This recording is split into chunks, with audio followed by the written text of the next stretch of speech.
El 1 de julio de 1946, en el atolón de Bikini, en el Pacífico, los militares americanos hicieron detonar la primera bomba atómica de la posguerra. Antes de lanzarla, alguien pintó en su carcasa la imagen de una mujer. Una mujer con el pelo suelto y la sonrisa que el mundo entero reconocía. Una mujer que esa mañana estaba en Los Ángeles, en su casa, y se enteró de lo que habían hecho con su cara leyendo el periódico del desayuno. Nadie le había pedido permiso. Nadie la había llamado.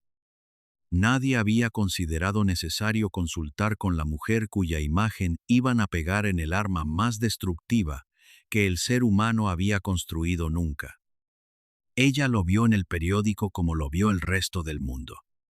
Como un hecho consumado. Como algo que le había pasado a su cara sin que su cara hubiera tenido nada que decir al respecto. Dio. ¿Cómo se atreven a ponerle mi nombre a esa cosa?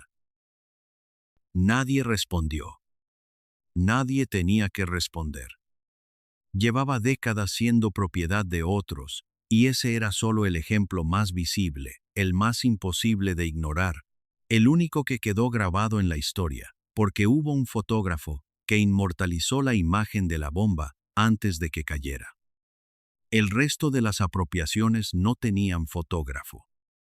El resto se habían hecho en despachos y contratos y sesiones de electrólisis sin anestesia que duraban horas y que nadie había pensado fotografiar porque no eran noticia.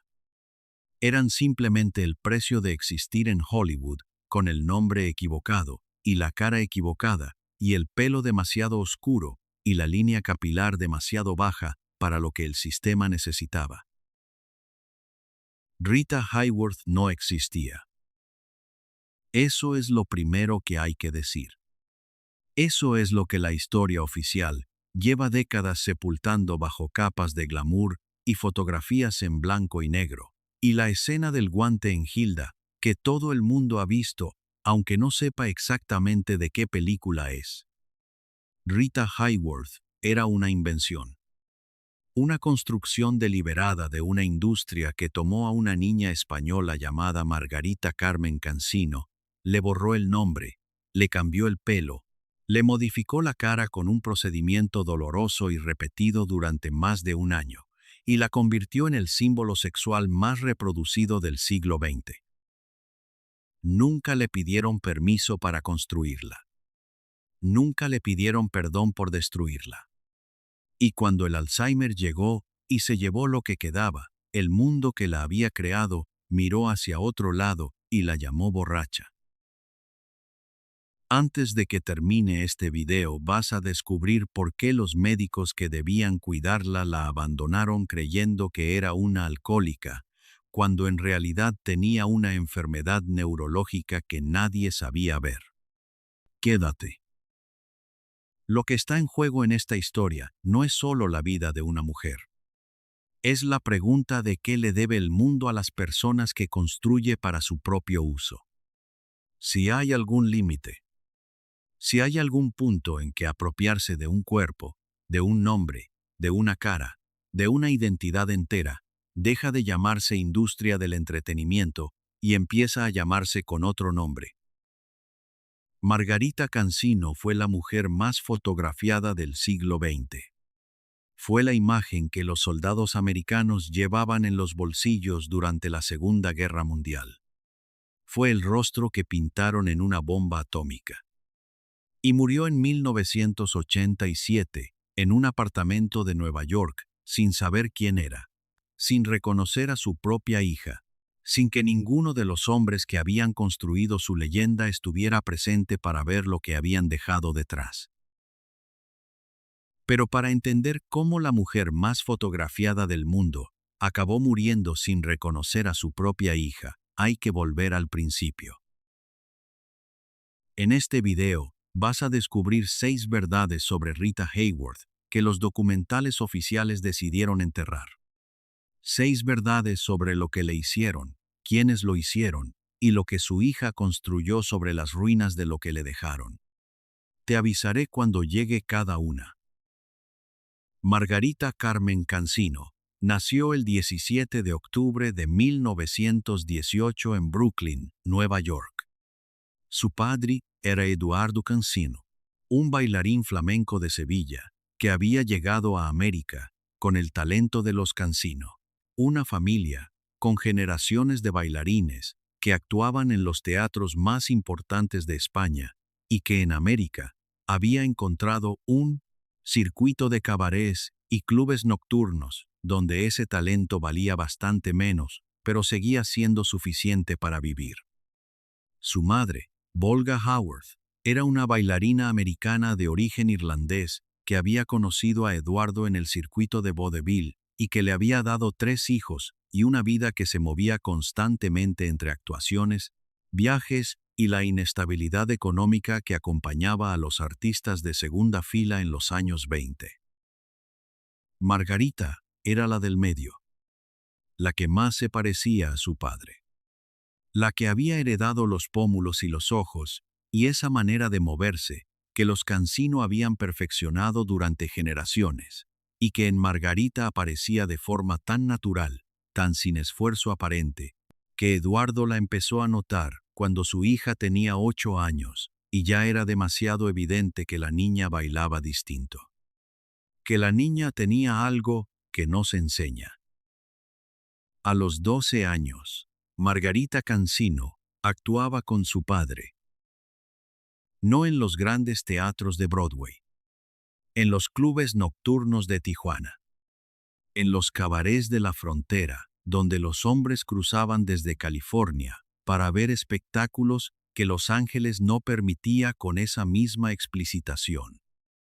Eduardo y Margarita actuaban como pareja de baile, de dancing cansinos, y los hombres en las mesas bebían y miraban y aplaudían a una niña de 12 años, con cuerpo de mujer, bailando flamenco con su padre, bajo luces de colores. Eso era el espectáculo. Eso era lo que pagaban por ver. Primera revelación. Eduardo Cansino abusó sexualmente de su hija durante los años en que actuaban juntos. No es un rumor. No es una interpretación. Está en los testimonios de la propia Margarita, en las declaraciones que hizo a personas de confianza, durante distintos momentos de su vida adulta, en la forma en que habló de esos años, en las pocas entrevistas en que se permitió acercarse al tema sin retreparse del todo. El primer hombre que debía protegerla fue el primero en dañarla. El hombre que le enseñó a bailar, que construyó su talento con años de disciplina y ensayo, que la puso delante del mundo como su creación más valiosa, fue también el hombre que usó ese cuerpo de 12, 13, 14 años de la manera que usó. Y la madre lo sabía. O lo sospechaba. O lo sabía sin permitirse saberlo completamente, que es la forma más cobarde de saber algo. Volga Haworth nunca lo detuvo. No hay registro de una confrontación, de una separación, de una protección. Hay silencio. El silencio que en las familias se construye alrededor de lo que no se puede nombrar, porque nombrarlo destruiría todo lo que hay. Ese silencio fue el primero en una larga serie de silencios que definirían la vida de Margarita Cansino. El patrón estaba establecido antes de que ella tuviera 15 años. Los hombres que debían cuidarla eran los que más daño le hacían, y el mundo alrededor de ella miraba hacia otro lado. En 1937, un agente de Columbia Pictures la vio actuar en uno de esos clubes de la frontera. Tenía 18 años. El agente llamó al estudio. Harry Cohn, el director de Columbia, la citó. Y lo primero que Cohn le dijo, antes de hablar de contratos, o de películas, o de dinero, fue lo que tenían que cambiar. El nombre. El pelo. La cara. Segunda revelación. Lo que Columbia Pictures le hizo a Margarita Cansino para convertirla en Rita Hayworth no fue solo maquillaje y tinte de pelo. Fue un procedimiento físico, doloroso, repetido durante más de un año, que dejó marcas permanentes y que nadie en la industria llamó por su nombre, porque llamarlo por su nombre habría requerido reconocer lo que estaban haciendo. El primer paso fue el nombre. Margarita Cansino desapareció. Nació Rita Hayworth, Rita de la actriz Rita de Acosta Liddy Hayworth, del apellido materno de su madre, ligeramente modificado. Un nombre que sonaba americano. Un nombre que no evocaba España, ni Sevilla, ni los clubes de Tijuana. Un nombre que podía ser el nombre de cualquier chica de cualquier estado de América, lo que era precisamente el punto. El segundo paso fue el pelo. El pelo negro y liso de los Cansino se volvió rojizo, castaño dorado, el color que los fotógrafos de Hollywood sabían iluminar para que brillara bajo los focos de estudio como si tuviera luz propia. El tercer paso fueron las sesiones.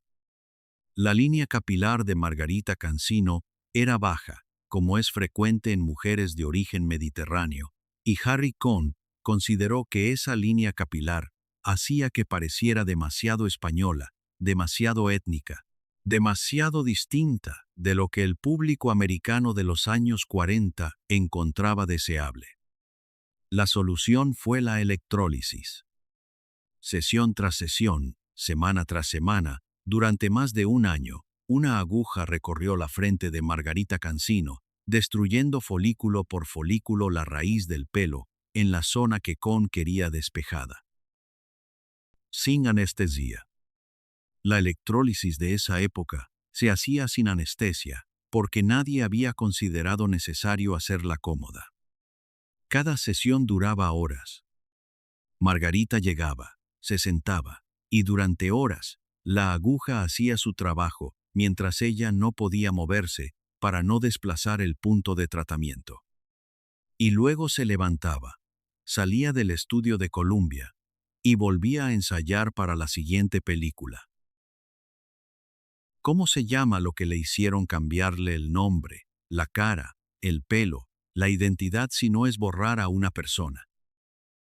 Lo que nadie sabía en ese momento era que el cuerpo que Columbia estaba modificando, el pelo que estaban cambiando, la frente que estaban rediseñando con agujas durante un año entero, iba a convertirse en la imagen más reproducida del siglo XX.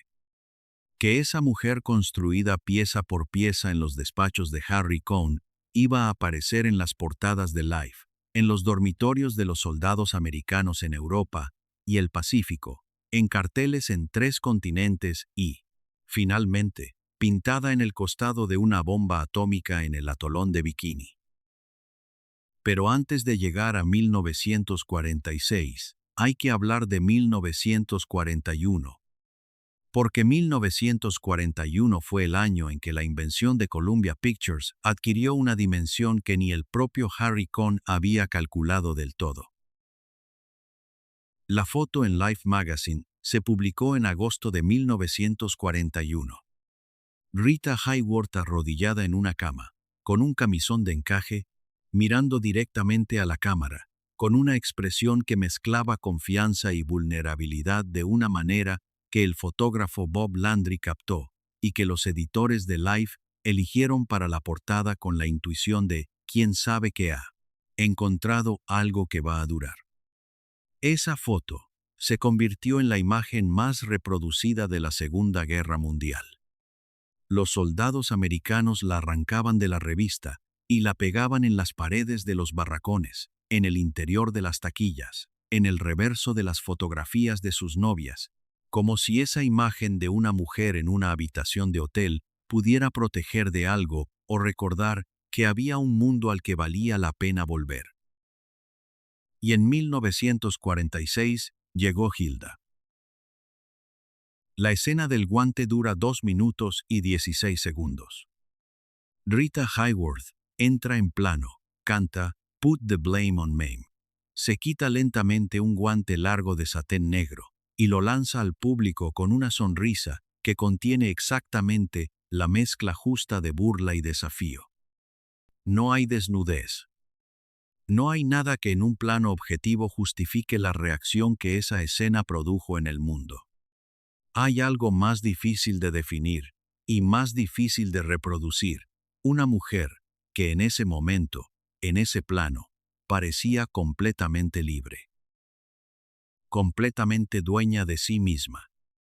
Como si toda la maquinaria de control que Harry Cohn había construido alrededor de ella desapareciera en ese momento y quedara solo Margarita Cancino, mirando al mundo y diciéndole algo que el guante expresaba mejor que cualquier frase.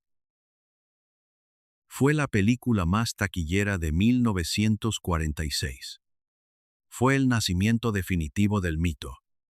Y fue también el año en que los militares americanos pintaron su imagen en una bomba. Ella leyó la noticia en el periódico, sola, en su casa de Los Ángeles, sin que nadie hubiera pensado en avisarla antes. Y dijo lo que dijo. ¿Cómo se atreven a ponerle mi nombre a esa cosa? Y nadie respondió. Porque en el mundo de Columbia Pictures y del ejército americano y de la cultura popular del siglo XX, la imagen de Rita Hayworth no le pertenecía a ella. Le pertenecía a todos. Y todo el mundo se sentía con el derecho de usarla. Lo que vendría a continuación mostraría hasta qué punto ese patrón, el de los hombres que tomaban y no devolvían, era el patrón constante de su vida, no la excepción. Edward Judson fue el primero. El hombre que la descubrió antes de Columbia, que la presentó en los círculos correctos, que se convirtió en su primer marido cuando ella tenía 18 años y él tenía 40. 22 años de diferencia. Un hombre que desde el primer día entendió que Rita Hayworth era un activo que administrar, no una persona que amar. Controló su imagen, sus contratos, su agenda, sus relaciones. Y cuando ella intentó divorciarse, en 1942, Judson le dijo con toda la claridad que el protocolo de Hollywood permitía que si ella lo dejaba, él se encargaría de destruir su carrera. No como amenaza vacía. Como descripción de lo que tenía pensado hacer y de los medios que tenía para hacerlo. Orson Welles fue el segundo. El más brillante, el más fascinante, el más imposible de ignorar para una mujer que había pasado su vida rodeada de hombres que la usaban y que de repente encontraba a uno que parecía genuinamente interesado en su mente, además de en su imagen. Se casaron en 1943. Y Orson Welles la amó, probablemente, a su manera. Pero la manera de Orson Welles de amar a alguien era ponerlo siempre en segundo lugar, después de su propio arte. Y Rita Hayworth no era el tipo de persona que podía ser feliz en el segundo lugar de nadie. Había pasado demasiados años siendo el primero en los carteles para resignarse a ser la segunda en el corazón de alguien.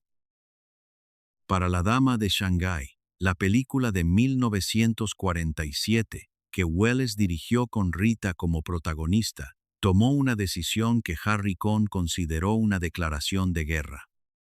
Le cortó el pelo. El icónico pelo rojo largo que Harry Cohn había construido sesión a sesión de electrólisis, y que era, para Cohn, parte de la propiedad intelectual de Columbia Pictures. Welles lo cortó y lo decoloró rubio. No como decisión artística consultada con la protagonista, como decisión de director que tenía la visión de la película y que necesitaba que su actriz, su esposa, se adecuara a esa visión. Cuando Harry Cohn vio el resultado, dijo algo que concentra en una frase la lógica entera del sistema. ¿Cómo te has atrevido a destruir a mi estrella? Mi estrella. No la persona. No la mujer. Mi estrella. Como si Orson Welles hubiera dañado una propiedad que pertenecía a Cohn. Y en el mundo de Columbia Pictures de 1947, eso era exactamente lo que había hecho. Tercera revelación. Rita Hayworth nunca vio completa una sola de sus propias películas. Lo declaró en distintas entrevistas durante distintos momentos de su vida, siempre con la misma expresión, una mezcla de distancia y algo que no llegaba exactamente a la tristeza, pero que se le parecía. Decía que cuando se miraba en la pantalla, no se reconocía. Que la mujer que aparecía en Gilda, en Cover Girl, en La Dama de Shanghái, no era ella. Era Rita Hayworth. Y Rita Hayworth y Margarita Cancino no eran la misma persona, aunque compartieran el mismo cuerpo. Los hombres, decía, se enamoraban de Gilda y luego se despertaban con ella. Y eso no les gustaba. ¿Cuántos hombres tienen que abandonarte antes de que el mundo deje de llamarlo mala suerte? El príncipe Ali Khan fue el tercero. Un hombre de una seducción legendaria, heredero de una de las fortunas más grandes del mundo, que se presentó en su vida en 1948, prometiendo exactamente lo que ella llevaba una vida buscando: un lugar lejos de Hollywood. Una vida diferente. Una existencia que no dependiera de los contratos de Columbia, ni de las sesiones de electrólisis, ni de Harry Cohn, decidiendo qué longitud debía tener su pelo. Se casaron en 1949 en una villa en el sur de Francia. El mundo entero cubrió la boda como si fuera un cuento de hadas. El cuento duró 3 años. Ali Khan resultó ser exactamente lo que era: un hombre acostumbrado a tener lo que quería mientras lo quería, y que cuando dejaba de quererlo, buscaba lo siguiente sin drama ni explicación. Lo siguiente llegó en forma de una actriz francesa. Y Rita Hayworth se encontró en Europa con una hija pequeña llamada Jasmine, sin dinero propio, sin contrato en vigor, y con la opción de volver a Hollywood o quedarse varada en un continente donde nadie le debía nada. Volvió a Hollywood, porque no había otro lugar al que volver. Los 2 últimos matrimonios, Dick Haymes y James Hill, fueron los años en que el daño acumulado empezó a hacerse visible de una manera que ya no era posible atribuir a un solo hombre o a un solo evento. Dick Haymes era un cantante en declive que encontró en Rita Hayworth una forma de mantenerse relevante y que durante el tiempo que duró el matrimonio la usó con una meticulosidad que las personas que los conocían describieron sin ambigüedad como explotación. La controló económicamente. La aisló de las personas que podían ayudarla. Y cuando el matrimonio terminó, en 1955, Rita Hayworth tenía 46 años, pocas reservas económicas y los primeros síntomas de algo que nadie en su entorno supo identificar correctamente durante décadas. Suscríbete ahora mismo, porque seguimos contando estas historias cada semana, y la que viene es igual de necesaria para entender el patrón que se repite una y otra vez. Los olvidos empezaron de forma gradual. Una fecha aquí, un nombre allá. Compromisos que no recordaba haber aceptado. Conversaciones que se evaporaban antes de terminar. En el mundo de Hollywood de los años 50 y 60, cuando una actriz empieza a mostrar comportamientos erráticos, hay un diagnóstico disponible, siempre disponible, que no requiere investigación ni pruebas ni especialistas: bebe demasiado. Eso fue lo que dijeron los productores, los directores, los médicos que la vieron y que no buscaron más allá de lo que ya estaban dispuestos a encontrar. Rita Hayworth bebe. Rita Hayworth es poco fiable. Rita Hayworth ya no es lo que era. Y Columbia, el estudio que la había construido parte por parte durante 20 años, que había ganado más dinero con su imagen que con cualquier otra actriz de su generación, la descartó. Sin ceremonia.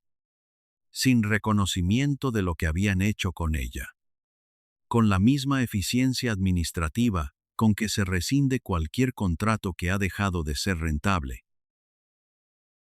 Lo que nadie investigó, lo que ningún médico se molestó en buscar detrás de la etiqueta cómoda de alcohólica, era la verdad. Y la verdad estaba ahí, documentable, identificable, presente en los síntomas que cualquier especialista entrenado debería haber reconocido. Pero para reconocerla, había que tomarse la molestia de buscarla. Y nadie, en el mundo de Rita Hayworth, se tomó esa molestia durante décadas. Su hija Yasmine sí. Cuarta revelación. En 1980, después de años observando a su madre deteriorarse de una forma que no cuadraba con ningún patrón de alcoholismo que los médicos pudieran explicarle, Yasmine Aga Khan consiguió lo que los médicos de Columbia y los 5 maridos no habían conseguido en 30 años, un diagnóstico correcto. Alzheimer. Rita Hayworth tenía Alzheimer. En 1980, el Alzheimer no era una enfermedad conocida por el público general. No tenía el nombre que tiene hoy, no tenía el protocolo de diagnóstico que tiene hoy, no tenía la visibilidad ni la urgencia médica que tiene hoy. Era una enfermedad que existía, pero que los médicos no buscaban activamente, especialmente en mujeres de mediana edad que llegaban a las consultas con historial de vida caótica y fama de beber demasiado. Porque el diagnóstico de alcohólica cierra puertas. Una vez que ese diagnóstico está en el expediente, cada síntoma nuevo se convierte en evidencia de lo mismo y deja de ser una pregunta que hay que responder. Los olvidos son la bebida. La confusión es la bebida. El deterioro es la bebida. Y nadie pregunta si detrás de la bebida, o en lugar de la bebida, hay algo más. ¿Cómo es posible que los mismos médicos que debían cuidarla la abandonaran por borracha sin investigar nada? Rita Hayworth fue uno de los primeros casos públicos documentados de Alzheimer en el mundo.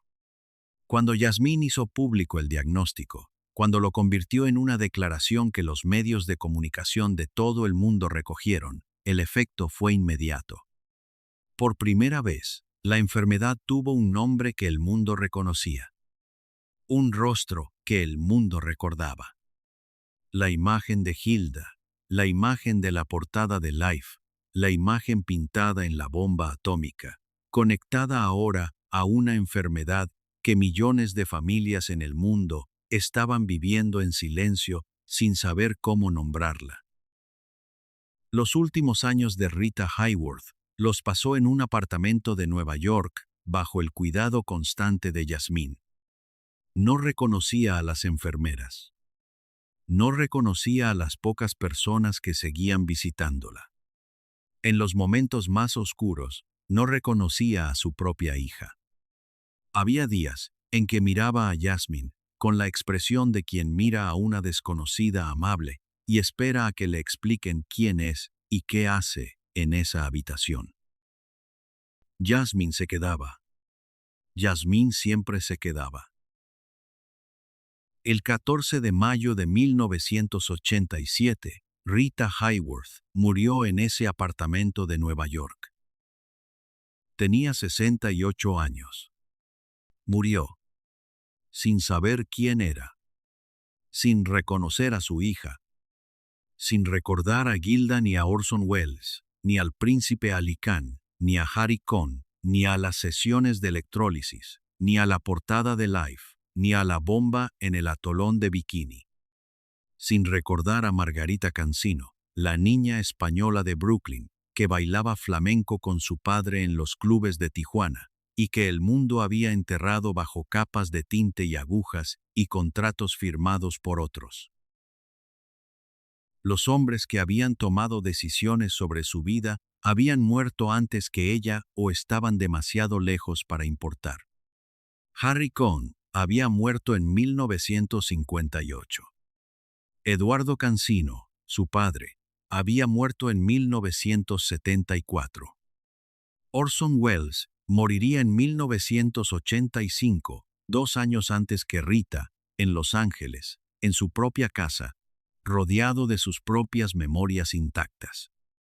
La distancia entre el final de Welles y el final de Rita Hayworth era la distancia entre alguien que pudo quedarse con lo suyo y alguien a quien se lo fueron quitando parte por parte hasta que no quedó nada que reconocer. Quinta revelación. Yasmín Aga Khan, la hija que Rita tuvo con el príncipe Ali Khan, la hija a quien su madre no reconoció al final, fundó en 1985 la Fundación Rita Hayworth para el Alzheimer. Esa fundación lleva 4 décadas financiando investigación sobre la enfermedad. Ha recaudado cientos de millones de dólares. Ha contribuido directamente al avance en diagnóstico y tratamiento que ha cambiado la experiencia de millones de familias en todo el mundo. Y lleva el nombre de Rita Hayworth, el nombre que Columbia Pictures eligió para reemplazar a Margarita Cancino. El nombre que Harry Cohn construyó sesión a sesión de electrólisis en la frente de una adolescente. Ese nombre.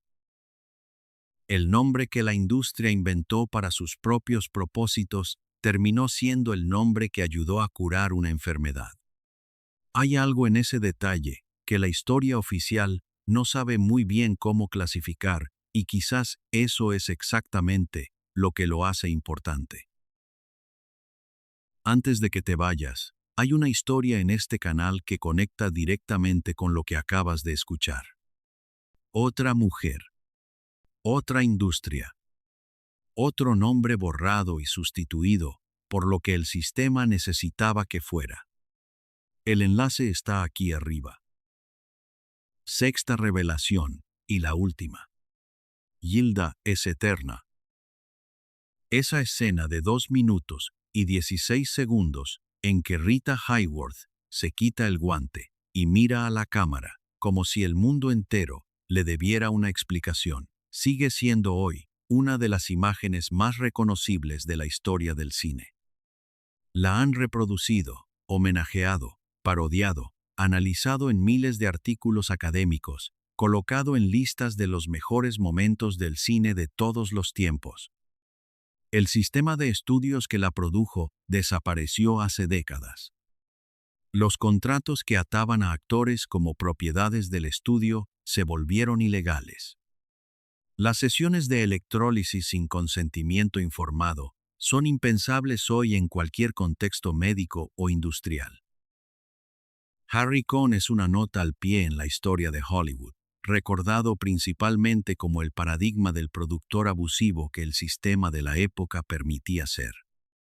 Y la escena del guante sigue. Margarita Cancino sigue, en esa escena, mirando al mundo con esa expresión que ninguna aguja ni ningún contrato pudo construir porque no era de Rita Hayworth. Era de él. Pintaron su cara en una bomba atómica, sin pedirle permiso. Creyeron que podían hacer con ella lo que quisieran. Y tenían razón, durante décadas lo hicieron. Le cambiaron el nombre. Le modificaron la cara. Le contaron las cucharadas de sopa. Le robaron el dinero que había ganado. La llamaron borracha cuando tenía una enfermedad que ellos no quisieron ver.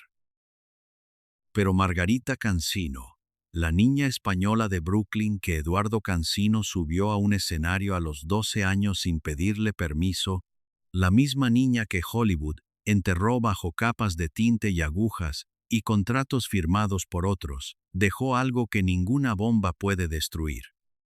Un nombre en una fundación que lleva 4 décadas salvando vidas. Y una mirada en 2 minutos de película que el mundo no ha podido olvidar en 70 años, aunque haya intentado no entenderla.